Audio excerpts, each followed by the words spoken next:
हरे कृष्णा। भगवद गीता यथारूप अध्याय 7 भगवद ज्ञान श्लोक संख्या 21। मैं प्रत्येक जीव के हृदय में परमात्मा स्वरूप स्थित हूँ। जैसे ही कोई किसी देवता की पूजा करने की इच्छा करता है, मैं उसकी श्रद्धा को स्थिर कर देता हूँ, जिससे वह उसी विशेष देवता की भक्ति कर सके। ईश्वर ने हर एक को स्वतंत्रता प्रदान की है।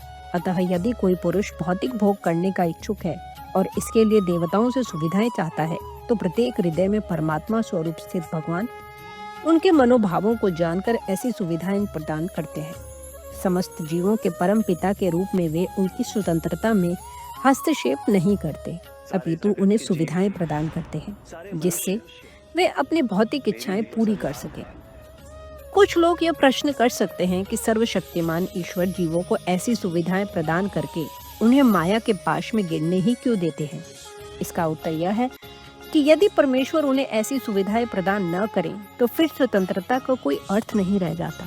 अतः वे सबों को पूर्ण स्वतंत्रता प्रदान करते हैं, चाहे कोई कुछ करे, किंतु उनका अंतिम उपदेश हमें भगवद गीता में प्राप्त होता है। मनुष्य को चाहिए कि अन्य सारे कार्यों को त्याग कर उनकी शरण में आए, इससे मनुष्य सुखी रहेगा। जीवात्मा तथा देवता दोनों ही परमेश्वर की इच्छा के अधीन है। अतः जीवात्मा न तो स्वेच्छा से किसी देवता की पूजा कर सकता है, न ही देवता परमेश्वर की इच्छा के विरुद्ध कोई वर दे सकते हैं। जैसा कि कहावत है, ईश्वर की इच्छा के बिना एक पत्ते भी नहीं हिलते। सामान्यतया जो लोग इस संसार में पीड़ित हैं, वे देवताओं के पास जाते हैं, क्योंकि वेदों में ऐसा करने का उपदेश है कि अमुक अमुक इच्छाओं वाले को अमुक अमुक देवताओं की शरण में जाना चाहिए। उदाहरणार्थ, एक रोगी को सूर्य देव की पूजा करने का आदेश है। इस प्रकार विद्या का इच्छुक सरस्वती की पूजा कर सकता है, और सुंदर पत्नी चाहने वाला व्यक्ति शिवजी की पत्नी देवी उमा की पूजा कर सकता है। इस प्रकार शास्त्रों में विभिन्न देवताओं के पूजन की विधियां बताई गई हैं। चूंकि प्रत्येक जीव विशेष सुविधा चाहता है, अतः भगवान उसे विशेष देवता से उस वर को प्राप्त करने की प्रबल इच्छा की प्रेरणा देते हैं, और उसे वर प्राप्त हो जाता है। किसी विशेष देवता के पूजन की विधि भी भगवान द्वारा ही नियोजित की जाती है। जीवों में यह प्रेरणा देवता नहीं दे सकते, किंतु भगवान परमात्मा है, जो समस्त जीवों के हृदयों में उपस्थित रहते हैं। अतः कृष्ण मनुष्य को किसी देवता के पूजन की प्रेरणा प्रदान करते हैं। सारे देवता परमेश्वर के विराट शरीर के विभिन्न अंश स्वरूप हैं, अतः वे स्वतंत्र नहीं होते। वैदिक साहित्य में कथन है, परमात्मा रूप में भगवान देवता के हृदय में भी स्थित रहते हैं।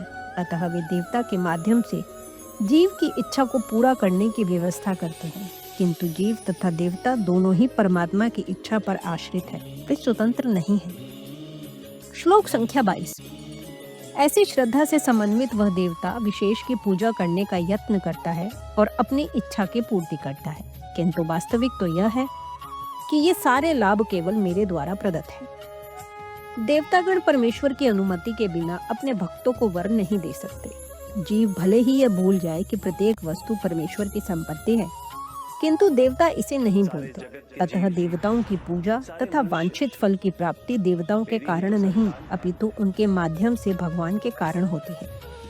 अल्पज्ञानी जीव इसे नहीं जानते, अतः वे मूर्खतावश देवताओं के पास जाते हैं, किंतु शुद्ध भक्त आवश्यकता पड़ने पर परमेश्वर से ही याचना करता है, परंतु वर मांगना शुद्ध भक्त का लक्षण नहीं है।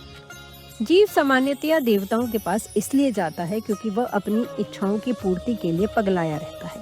ऐसा तब होता है जब जीव अनुचित कामना करता है, जिसे स्वयं भगवान पूरा नहीं करते।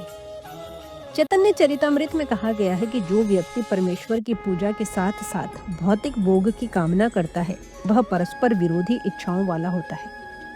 परमेश्वर की भक्ति तथा देवताओं की पूजा समान स्तर पर नहीं हो सकती, क्योंकि देवताओं की पूजा भौतिक है और परमेश्वर की भक्ति नितांत आध्यात्मिक है। जो जीव भगवत धाम जाने का इच्छुक है, उसके मार्ग में भौतिक इच्छाओं बाधक है। अतः भगवान के शुद्ध भक्त को वे भौतिक लाभ नहीं प्रदान किए जाते, जिनकी कामना अल्पज्ञ जीव करते रहते हैं, जिसके कारण वे परमेश्वर की भक्ति न करके देवताओं की पूजा में लगे रहते हैं। इस प्रकार भगवद गीता के अध्याय 7 भगवद ज्ञान के श्लोक संख्या 21 और 22 का भक्ति वेदांत तात्पर्य पूर्ण हुआ। हरे कृष्ण। सारे जगत के जीव, सारे मनुष्य